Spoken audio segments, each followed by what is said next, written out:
discuss the next topic of concept of health. Next topic is natural history of disease.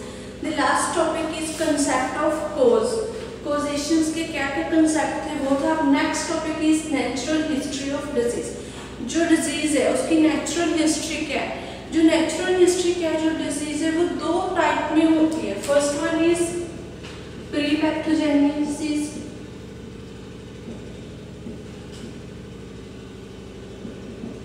Pre-pathogenesis phase. Second one is pathogenesis phase.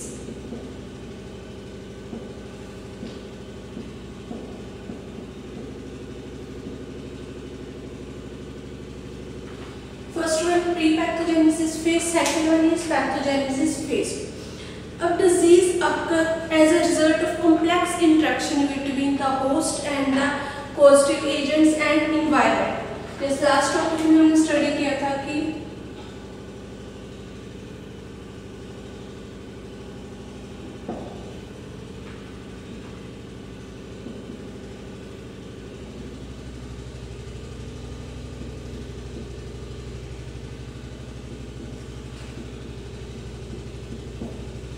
Disease, environment और agent.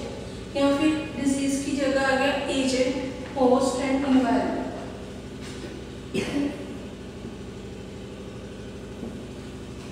तीन main positive हमारे पास कोज है जिनसे disease होती है. Agent, environment and host. जो है main जो इंटरेक्शन अगर इन तीनों के बिटवीन इंटरेक्शन होती है देन क्या अकर होता है disease. The study of complete disease की इंफॉर्मेशन हमें कैसे मिलती है. कंप्लीट स्टडी करने के बाद डिजीज के बारे में कंप्लीट स्टडी से अगर हम लोग उसकी स्टडी देखेंगे उससे जो कैसे फर्स्ट अर्ली स्टेज में उसे किसके कारण कौन सा कोज था, बैक्टीरिया था जिसके कारण उसे वो डिजीज हुई, वो हम स्टडी करेंगे. अब इसमें उसके कितने टर्मिनेशन थे डिजीज के, ठीक है, कितनी स्टेजेस होगी, उसको रिकवर करने के लिए हमें कौन सी मेडिसिन चाहिए उसके हम स्टडी करते हैं. फर्स्ट वन हम करेंगे प्री पैथोजेनेसिस फेज, मतलब बिफोर डिजीज.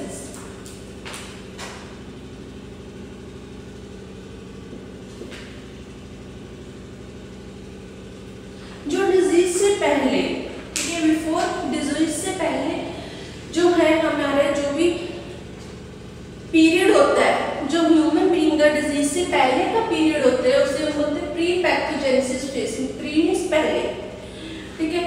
उसमें क्या होता है कि जो पॉजिटिव एजेंट्स हैं वो not entered in the man, जब वो एंटर नहीं करते मैन की बॉडी में, सिर्फ इन्वायरमेंट में होते हैं. उस टाइम क्या है जो इंटरेक्शन होती है वो इन्वायरमेंट और जो एजेंट्स के बीच में होती है, ठीक है. जो इंटरेक्शन है इन्वायरमेंट और एजेंट के बीच में होती है क्योंकि जो माइक्रो ऑर्गेनिजम्स है वो इन्वायरमेंट में प्रेजेंट है, एयर में, सॉइल में, ठीक है.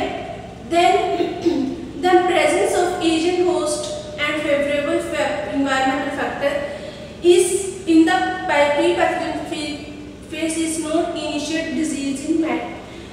जब इन दोनों में इंटरेक्शन होगी तो होस्ट का काम नहीं, क्योंकि वो तो अभी ह्यूमन बीइंग की बॉडी के अंदर एंटर नहीं हुए, तो इसलिए अगर दोनों में इंटरेक्शन है तो उसका कोई मीनिंग नहीं है. डिजीज कब अकर होगी जब ये तीनों में इंटरेक्शन होगी, ठीक है, तब वो क्या डिजीज अकर होगी. प्री पैथोजेनेसिस फेज में क्या है जब जो एजेंट है वो इंटरेक्शन इन्वायरमेंट और एजेंट के बीच में हो रही है, ठीक है. जो एजेंट्स हैं वो सॉइल में, एयर में प्रेजेंट है और जो ह्यूमन बीइंग की बॉडी में प्रेजेंट नहीं है. सेकंड है पैथोजेनेसिस फेज. अब डिजीज अकर कब होगी जब ये जो एजेंट्स हैं वो इन्वायरमेंट के थ्रू ह्यूमन बॉडी की अंदर एंटर हो जाते हैं. उससे उस टाइम क्या होता है हमारी डिजीज अकर होती है. वो अंदर जाएंगे, अंदर जाकर इन्फेक्शंस क्रिएट करेंगे, ठीक है, ग्रोथ करेंगे बैक्टीरिया. उससे क्या होता है जो डिजीज वो एंटर होगी, मल्टीपल पॉपुलेशन उसकी जो है ऑर्गेनिजम्स की वो होगी. उससे क्या होता है अगर इन्फेक्शन हो रहे बॉडी में बहुत ज़्यादा तो उससे टिश्यू डैमेज हो जाते हैं, फिजियोलॉजिकल जो बॉडी में वो चेंजेस आते हैं.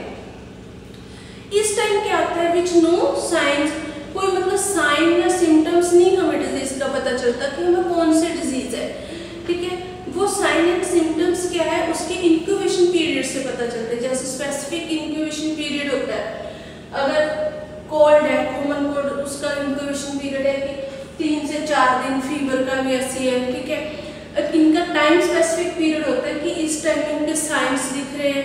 जैसे हमारा कोरोना का इंक्यूबेशन पीरियड क्या था कि पहले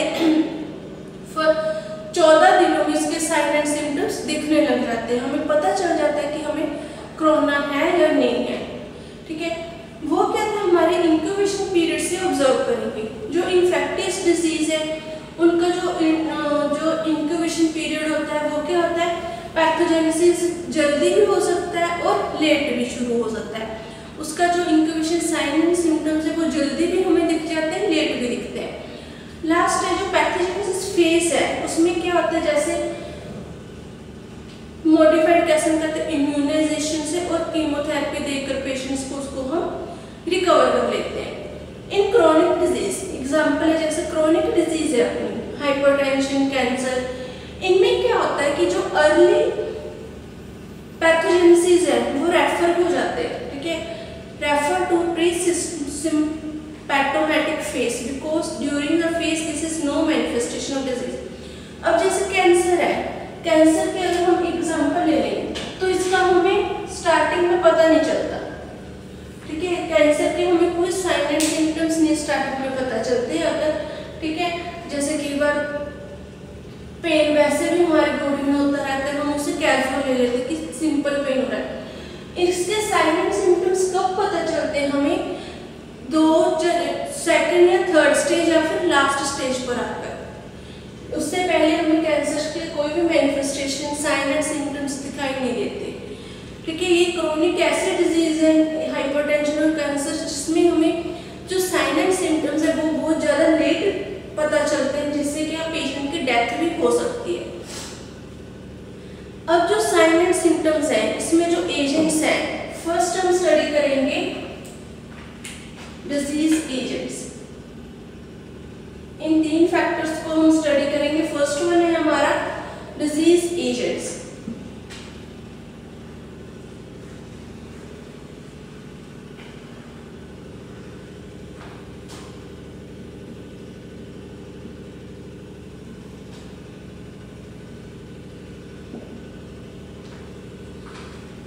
डिजीज एजेंट्स में क्या है, लिंक बनता है, first link in the chain of disease transmission and is a disease agent। disease transmission और disease agent के बीच में लिंक।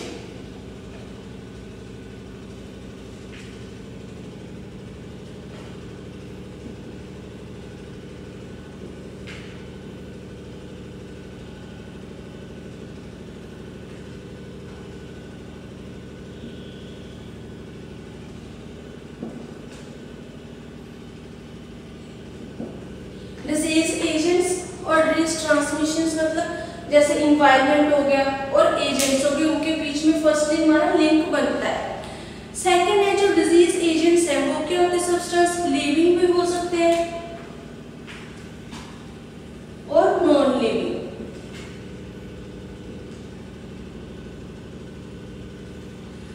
डिजीज एजेंट्स में जो हमारे सब्सटेंसेस है वो क्या है, लिविंग और नॉन लिविंग दोनों टाइप के हो सकते हैं।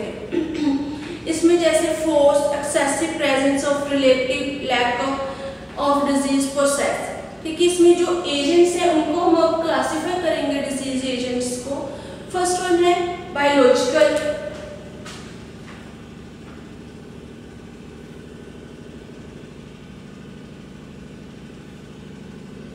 न्यूट्रिशन, न्यूट्रिएंट,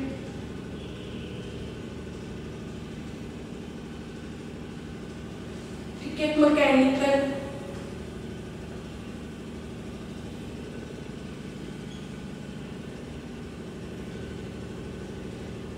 जो हमारे फर्स्ट वन है जैसे बायोलॉजिकल एजेंट्स है। बायोलॉजिकल एजेंट में हमने क्या देखना है कि जो लिविंग ऑर्गेनिजम्स है बायोलॉजिकल में, जैसे एग्जांपल बैक्टीरिया, वायरस, ठीक है, प्रोटोजोआ, फंजाई, ठीक है। उसके बाद हमारा जो डिजीज कोज करते हैं बायोलॉजिकल एजेंट्स में आके हमारे लिविंग ऑर्गेनिजम्स, बैक्टीरिया, प्रोटोजोआ, ठीक है, वायरसेस।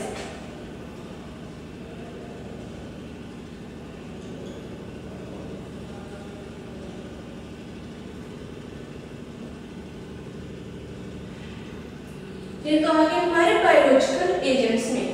सेकंड है न्यूट्रिएंट एजेंट्स में, जैसे हमारी बॉडी में क्या deficiency of protein,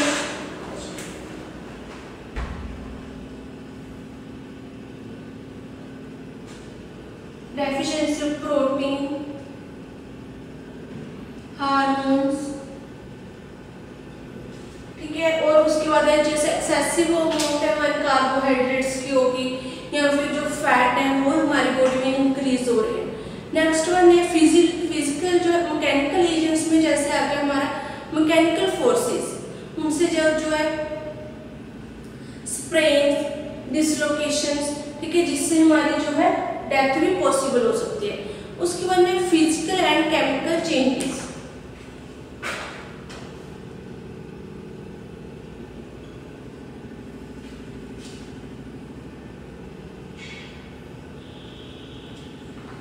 physical agents में क्या आ गया, जैसे एग्जांपल है हमारी जो फिजिकल एजेंट्स है, दिस इंक्लूड जैसे हीट, कोल्ड, ठीक है, ह्यूमिडिटी, प्रेशर, इलेक्ट्रिसिटी,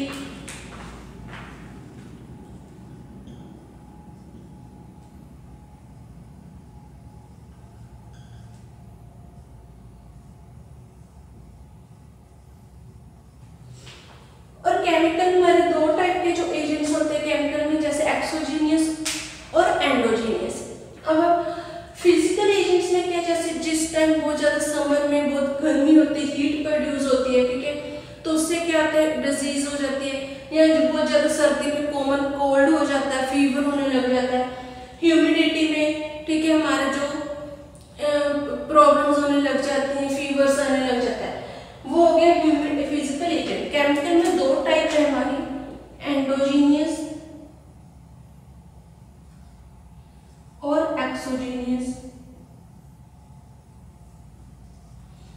एंडोजीनियस और एक्सोजीनियस दो टाइप है। फर्स्ट वन है हमारी एंडोजीनियस एजेंट्स। एंडोजीनियस एजेंट्स में क्या आ गया हमारा, जैसे जो हमारी बॉडी प्रोड्यूस करती है, they are produced in the body and their excess deficiency of disease, जैसे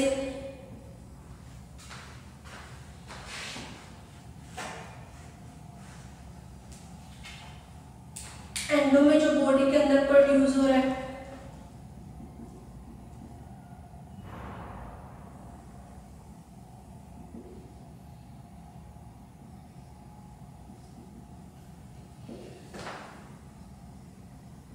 जैसे अगर हमारी बॉडी में प्रोटीन, यूरिया, बिलिरुबियम की प्रॉब्लम आने लग जाए, डेफिशिएंसी होने लग जाए या एक्सेस में हो जाए, तो उससे क्या होता है हमारी बॉडी में डिजीज होने लग जाए, जैसे यूरिया से यूरिक एसिड हो गया, ठीक है, बिलिरुबियम से क्या होता है हमारे अगर एब्सेंस हो जाए तो जॉन्डिस, ठीक है, होने लग जाता है। ऐसे एक्सोजीनियस में क्या है, जो आउटसाइड हमारे जो एलर्जेंस होते हैं, जैसे पोलन से एलर्जी होने लग जाती है, डस्ट से, ठीक है, पेट्स से जो एलर्जी होती है, वो हमारे एक्सोजीनियस डिजीज एजेंट, जो बाहर हमारे एक्सोजीनियस में एजेंट्स जो है वो क्रिएट करते हैं डिजीज, उसे हम बोलते हैं एक्सोजीनियस एजेंट्स। नेक्स्ट वन है F6 पॉइंट, इसमें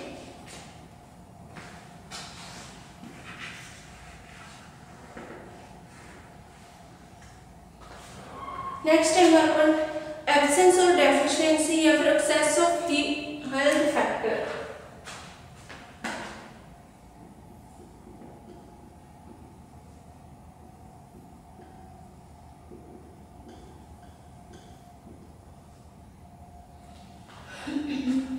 उसके बाद है लास्ट वन सोशल एजेंट्स।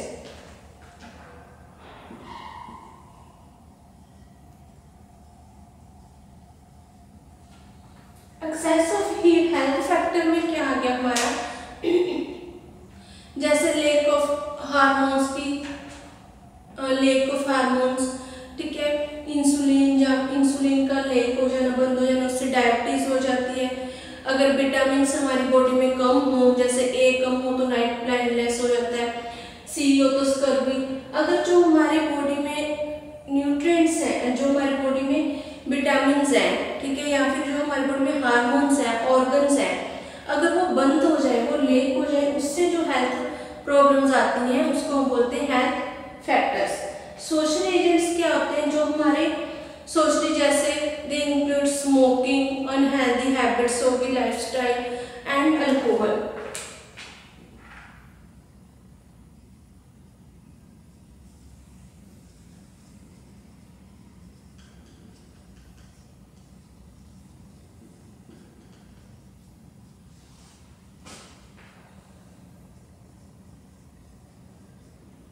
ये हमारे सोशल एजेंट्स हैं जो डिजीज प्रोड्यूस करते हैं। ये थे हमारे डिजीज की एजेंट्स। अब हम नेक्स्ट करेंगे host agents.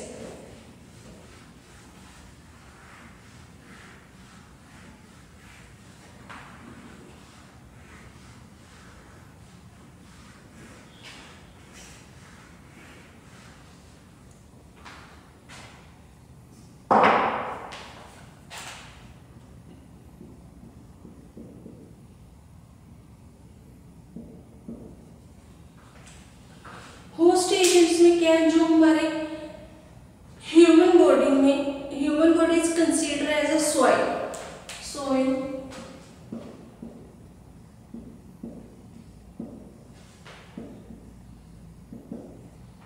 And agent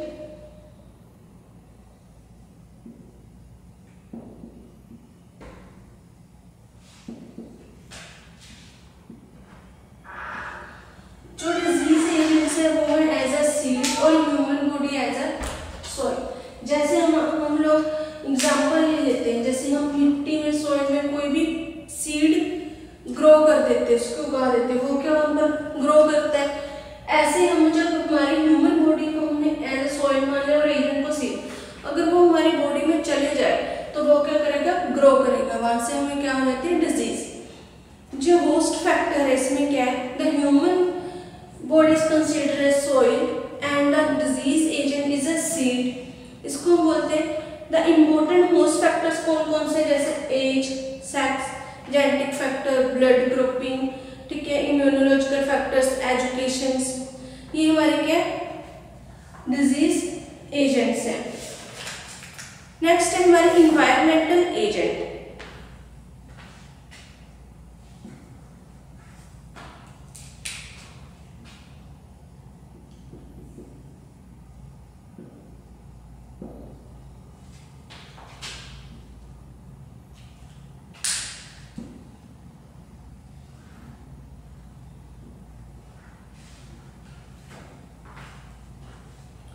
next है इन्वायरमेंटल एजेंट में physical environment, biological and physiological environment.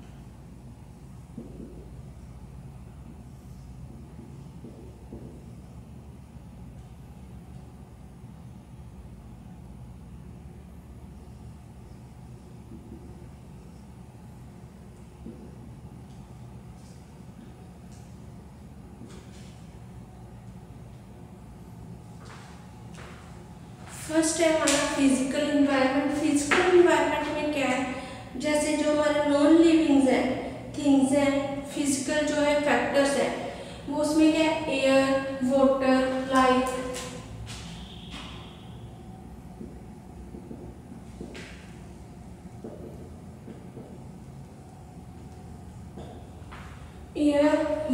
And light. ये किसमें फिजिकल जो है वो इन्वायरमेंटल फैक्टर्स हैं, जिससे हमारे जो थिंग्स हैं वो इफेक्ट होते हैं हमारे हेल्थ पे। जैसे जो अर्बनाइजेशन और इंडस्ट्रियल एरिया, उस वहाँ पर क्या क्रिएटेड एयर पोल्यूशन की प्रॉब्लम रहती है, क्योंकि वहाँ पर इंडस्ट्रीज है, वहाँ पर एयर पोल्यूशन होगा, वाटर पोल्यूशन होता है, नॉइज पोल्यूशन होता है एंड रेडिएशन जो है हजार्ड्स वो निकलते हैं, उससे वो क्या हमारा फिजिकल इन्वायरमेंट। बायोलॉजिकल इन्वायरमेंट में जैसे लिविंग थिंग्स हैं, हमारे जो सराउंडिंग्स हैं, मैन इंक्लूडेड मैन हिमसेल्फ, जो हम खुद ही हैं, उसमें क्या हम लोग लिविंग थिंग्स में viruses, bacteria, insect, rodents, animals, plants होते हैं। ये क्या सारे करते हैं, ये डिजीज प्रोड्यूस करने के एजेंट्स हैं। जो ये सारे बैक्टीरिया है। इससे क्या होता है, जो हमारे जो जैसे इन्फेक्शन है, डॉग और माइस में भी इन्फेक्शन होता है, ठीक है, मॉस्किटो भी क्या हमारे डिजीज एजेंट्स हैं, उसका जो फ्लाइज है या फिर कॉकरोच है वो भी हमारे क्या डिजीज एजेंट्स हैं बायोलॉजिकल इन्वायरमेंट में।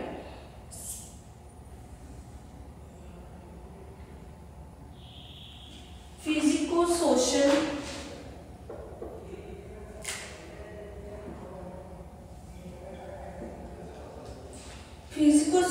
इन्वायरमेंट। अब फिजिकल सोशल इन्वायरमेंट में क्या है, जैसे हमारा कल्चर हो गया, हैबिट्स हमारे, हमारा लाइफस्टाइल हो गया,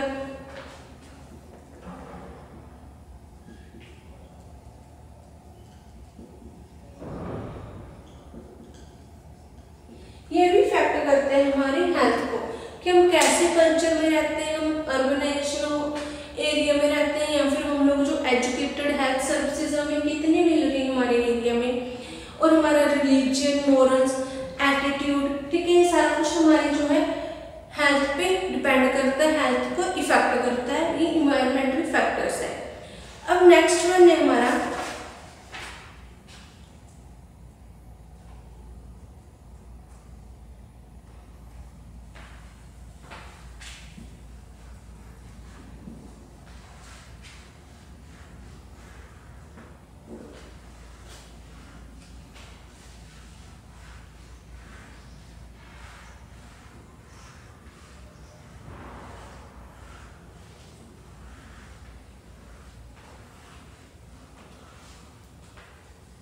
नेक्स्ट है concept of prevention of disease.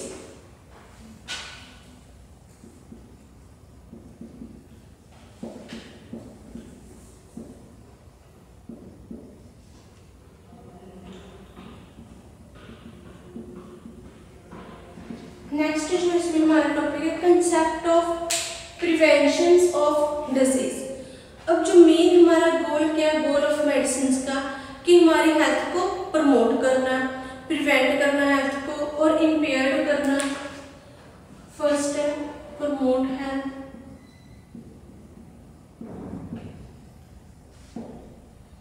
Prevent,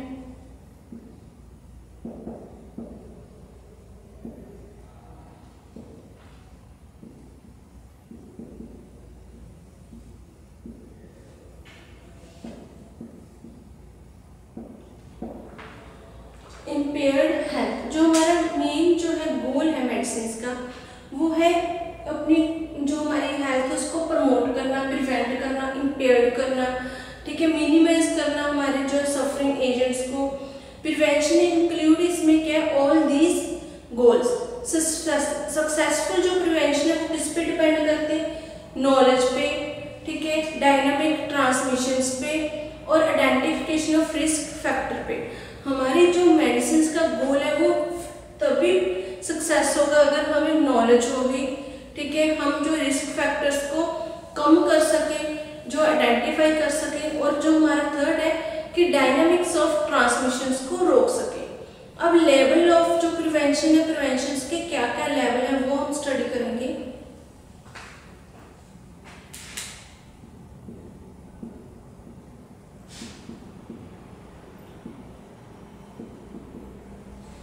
level of prevention, first one है हमारा प्राइमरी प्रिवेंशन।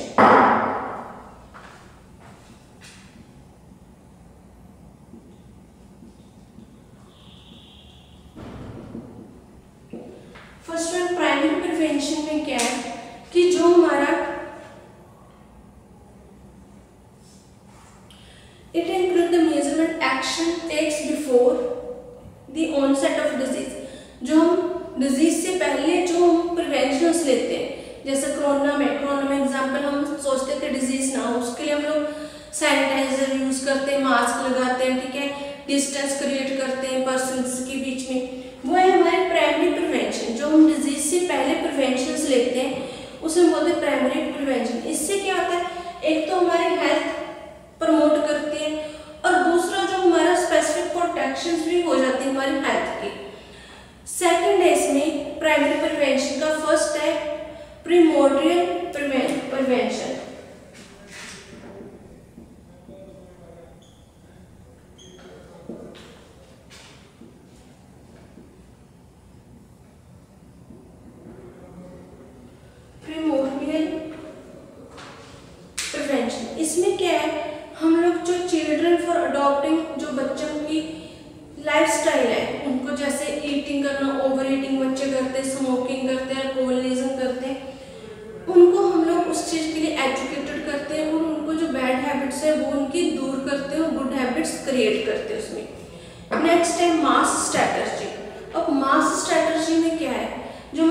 पॉपुलेशन है उसको हम लोग सोशियो इकोनॉमिक बिहेवियर और लाइफस्टाइल के अकॉर्डिंग जो है वो चेंज करते हैं। जैसे example, study have been shown the even small reduction in the average blood pressure of population would produce a large reduction in incidence of cardiovascular disease। अगर जो हम इसमें मास स्ट्रेटजी में चेक करें कि जो चेंजेस होते हैं वो पर्सन की हेल्थ को इफेक्ट करते हैं। अगर हम गुड चेंजेस अपने लाइफस्टाइल में कुछ करेंगे तो उससे हमारी जो डिजीज है वो थोड़ी कम हो जाएगी, ठीक है। और कम होने के बाद क्या है वो हमारी हेल्थ पे गुड जो है वो इफेक्ट प्रोड्यूस करेंगे।